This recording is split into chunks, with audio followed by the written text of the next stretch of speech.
যদি ওনার পর্দার মাইক্রোওয়েভ লাগে আমি আমার তরফ থেকে ওনাকে একটা মাইক্রোওয়েভ দিতে চাই, এবং আমি আবার নিজের থেকে অফারও দিয়ে দিলেন যে আমি সব দিয়ে দেব। ওনার কাছে চাইছে নাকি কেউ যে উনি দিবেন? মানসিকতাগুলো এমন হওয়া উচিত, এখানে দাঁড়িয়ে অন্তত কেউ কারো সম্মানে আমরা আঘাত করবো না।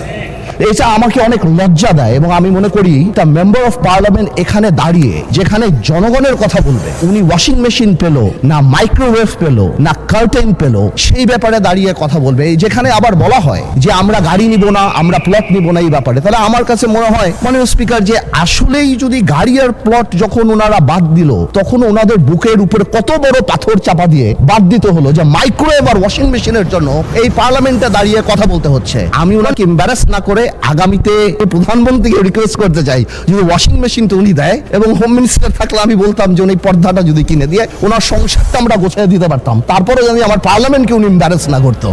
একজন সদস্য তিনি সবার জন্য একটা বিষয় চেয়েছেন, আপনি রাইটলি বলেছেন যে এটা হাউজে না বলে এইটাকে সূত্র ধরে আবার আরেকটা যে গাড়ি বাড়ি সব নিয়ে আসলেন। উনি তো আমি মনে করি একজন বিজ্ঞ পার্লামেন্টারিয়ান, আবার নিজের থেকে অফারও দিয়ে দিলেন যে আমি সব দিয়ে দেব।